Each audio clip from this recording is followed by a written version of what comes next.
tous, salut à tous. J'espère que tu vas bien. J'espère que tu passes une bonne journée ou une belle soirée, une belle après-midi ou un bon goûter ou un bon petit déjeuner. Si tu es nouveau, si tu es nouvelle, n'hésite pas à t'abonner parce qu'on fait et à nous rejoindre sur les réseaux sociaux d'abord. Et après, tu reviens juste ici pour t'abonner. Ça se trouve, tu vas y prendre plaisir. Donc voilà. En tout cas, quoi qu'il en soit, bienvenue. Je m'appelle Audrey. Lily. Ici, c'est une chaîne d'amour, de bienveillance. On est jeunes mariés. Tout à fait. Et on est passionné de tout ce qui est en rapport avec le couple. Et on va vous apprendre, on va apprendre. On apprend et on partage. Voilà. C'est la règle. On apprend, on a le feu vert et on partage. Voici la règle. Donc, voilà. Donc, aujourd'hui, on va te parler de mariage. Non, pas de l'organisation, pas du wedding cake, pas de la robe, mais vraiment le mariage. Pourquoi Dieu, on dit tous que c'est une institution de Dieu, mais pourquoi Dieu s'est levé et s'est dit, tiens, je vais créer cette institution qui est le mariage. Donc, bien évidemment, nous continuons d'apprendre. Donc, ce qu'on a appris, la règle, on la suit, on partage. Et voilà, si tu as des avis constructifs, bienveillants surtout, le champ des commentaires est disponible. Si tu as une question aussi, Voilà, parce qu'on ne connaît pas tout, forcément. Et voilà, ok? On peut commencer le blabla YouTube. C'est bon, c'est terminé? Yes. On peut commencer. Let's go. Let's go. Du coup, pourquoi le mariage? Franchement, que tu sois jeune, moins jeune, ou peu importe ton statut social, il est bien de s'intéresser à ce pourquoi le mariage.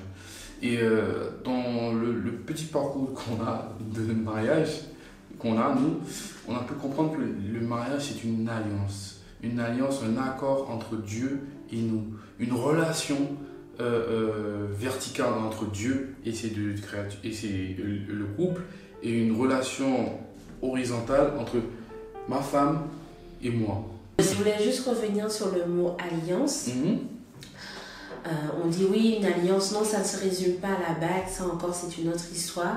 Mais l'alliance, souvenez-vous de l'alliance que Dieu a fait avec nous. Elle est éternelle, elle ne périt jamais.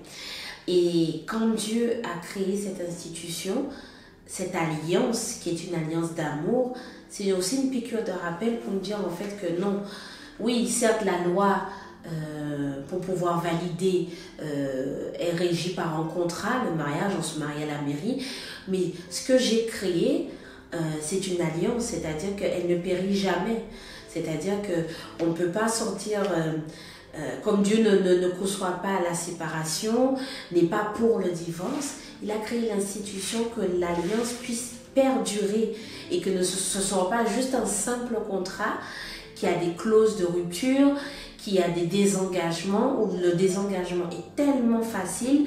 Donc il a vraiment créé une institution. On ne détruit pas une institution comme ça.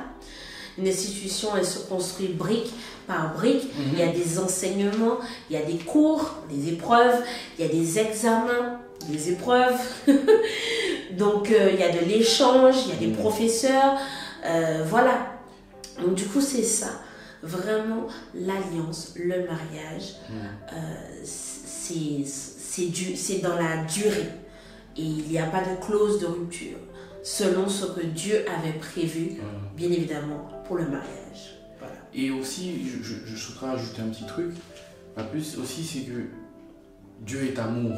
Donc, il transmet cet amour à travers le mariage. Et le mariage, c'est démontrer de l'amour envers l'autre. Mais pas n'importe quel amour. Parce qu'on va remonter un petit peu dans l'histoire. On va parler un peu du conflit cosmique. C'est-à-dire que le conflit cosmique, en gros, c'est quand il y a eu le tiers des anges qui a fait son choix, qui s'est dirigé vers le malin. Et le reste est resté avec Dieu. Quand on regarde cette répartition, il y avait la répartition au niveau des anges qui s'est retournée vers Satan. Ça a été des êtres qui étaient égoïstes, qui étaient tournés vers eux-mêmes. L'amour un peu intéressé. Voilà. De l'autre côté, ceux qui sont restés avec Dieu, on estime vraiment que ce sont des anges qui ont démontré l'amour que Dieu a toujours voulu qu'on vive, qu'on assimile et qu'on distribue. L'amour agapé. L'amour agapé, c'est l'amour qui est tourné vers l'autre, qui est désintéressé. Inconditionnel. Il y a une partie amour conditionnel et une partie inconditionnelle. Et Dieu, bien évidemment, c'est pas parce qu'on n'est pas marié qu'on ne peut pas distribuer l'amour agapé, d'accord? Mais il a voulu, quand on regarde l'exemple, la société forme des familles. Les familles égale couple. Donc forcément, si le couple a cette bonne base de distribuer, de vivre dans l'amour agapé, ce couple va créer des sociétés qui vont elles aussi tourner vers l'amour agapé. Et c'est là le cœur de mission, c'est le plan que Dieu avait vraiment, quand il s'est dit, il n'est pas bon que l'homme soit seul. Je vais créer ce couple merveilleux qui pourra témoigner son amour. Témoigner l'amour agapé, l'amour que Dieu veut qu'on vive, l'amour qui représente Dieu dans toute sa splendeur. Et je voudrais juste ajouter un petit truc. On est les seuls êtres à vivre ce qu'on vit là en fait. Les anges n'ont jamais été mariés. Les anges, oui, exactement. Les anges n'ont jamais été mariés. Donc, on est en quelque sorte des témoins de l'amour qu'on doit démontrer par rapport à l'amour agapé. Voilà, donc on est des témoins.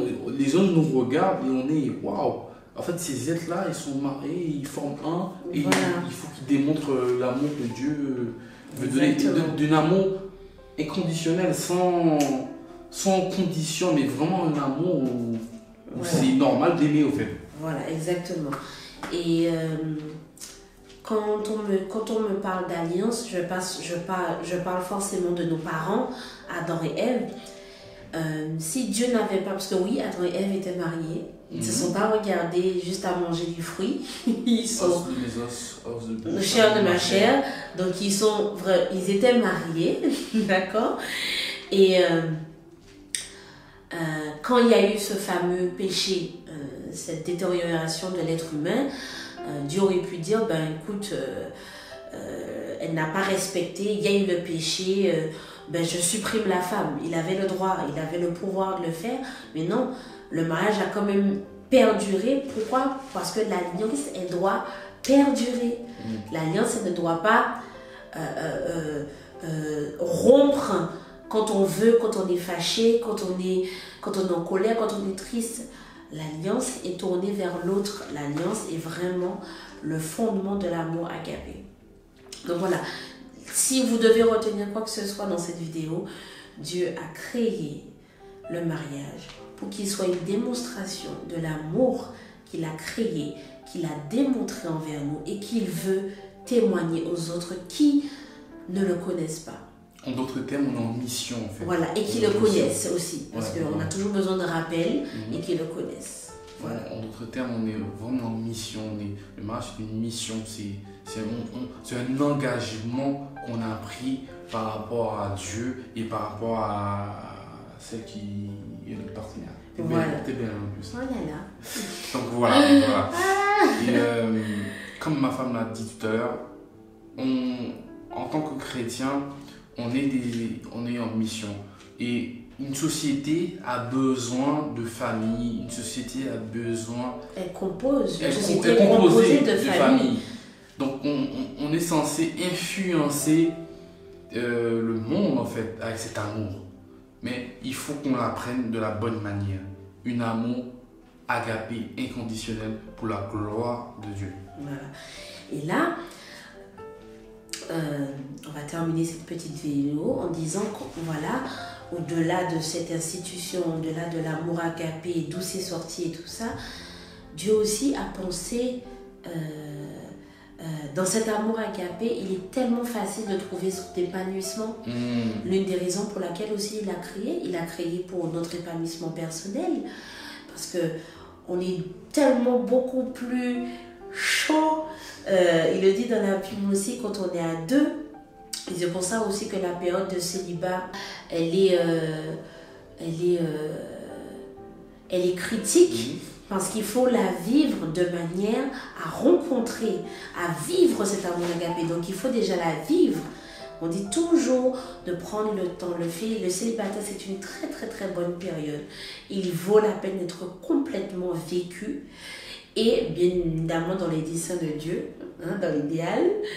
Et pour pouvoir préparer, nous-mêmes incarner les critères de l'amour agapé, tourner vers l'autre, c'est-à-dire pas la jalousie, pas l'envie, pas la colère, pas l'amour intéressé, pas la malice, pas la malhonnêteté, tout ça, on a déjà imprégné ça. Et bien vivre le célibat pour rencontrer. Au-delà de l'épanouissement personnel, bien évidemment, pour sa gloire, côté complémentaire. Ah oui, c'est-à-dire que je suis le vis-à-vis d'Élie, il est mon vis-à-vis. Parce que si on remonte dans Genèse, je me trouve dans Genèse 2, où il dit, où il explique que il a créé la femme pour être semblable à l'homme, pour complémenter en fait. Parce qu'avant toute chose, quand Dieu a créé l'homme, il a remarqué que aucune des créations ne complétait l'homme. Donc c'est pour ça qu'il a pris de la côte de l'homme pour créer la femme afin qu'elle soit une aide semblable pour complémenter nos faiblesses en fait. Exactement. Donc, comme je disais tout à l'heure, je suis le vis-à-vis d'Élie. Ses forces, ses faiblesses, mes forces, mes faiblesses, c'est la conjugaison de ces deux-là pour pouvoir former une équipe. Donc oui, Dieu a créé le mariage, pas pour souffrir, pas pour se comparer, pas pour être misérable. Dieu a vraiment créé le mariage pour que l'amour soit distribué à foison et qu'il n'y ait pas de limite. Un foyer doit être un avant-goût du ciel, de ce qui nous attend au ciel. Donc imaginez-vous, on ne sait pas ce qui nous attend, mais on sait très bien que Dieu ne fait rien de moche. Une démonstration de ce qui nous attend au ciel.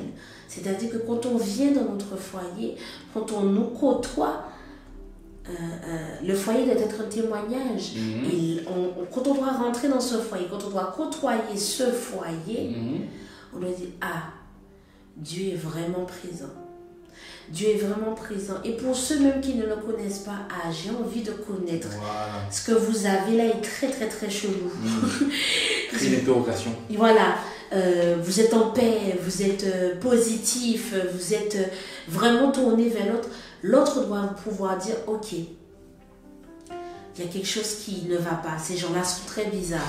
Et là, la discussion arrive et ça échange. On a posté une fois, on a une citation qui disait que nous sommes la seule Bible que les non-croyants vont pouvoir lire. Est-ce que nous sommes divinement lisibles? Cette phrase nous a...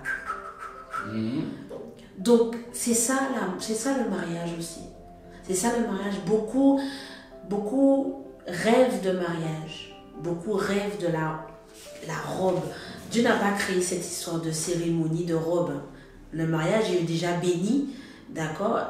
Le mariage que Dieu veut, c'est ne pas se focaliser sur tout ce qui est cérémonie et fête. Vraiment, le mariage commence quand il y a un engagement, une alliance qui a été faite, et c'est là que le travail commence. Et c'est là que Satan nous attend tournant. Moi, je le dis tout le temps, si vous faites une cérémonie ou que vous ne faites pas une cérémonie, du moment que vous avez dit oui devant Dieu, Satan vous attend à la porte. Pas pour vous faire peur, mais c'est que les épreuves, les mots que vous avez dit oui je le veux, là vous allez vraiment vivre ce je le veux pour la vie et pour le meilleur et pour la vie. Donc voilà. Quelque chose à dire pour la fin? Merci à vous et à très bientôt. Si vous avez des questions, lâchez-vous sous les commentaires et ça sera ravi de vous répondre. Et on va faire des vidéos, si vous le souhaitez, beaucoup plus détaillées sur le sujet, parce qu'il y a tant à dire sur ce sujet. Donc voilà, donc avant de vous engagez dans le mariage, assurez-vous que vous connaissez pour la signification, que vous vous arrêtez pas seulement à l'organisation, mais que vous connaissez la signification dans l'aventure dans laquelle vous allez embarquer. Parce que c'est une aventure et c'est une école. Qui dit école, c'est se lever chaque matin, décider qu'on va réussir. Se lever chaque matin pour avoir un but, la victoire. C'est ça. Donc, il y aura des parcours, il y aura des mauvaises notes, il y aura des brouillons, il y aura des copies sales. Mais la victoire doit être notre motto. Yes. Ok. À bientôt pour une prochaine vidéo. Prenez soin de vous et à bientôt. ciao.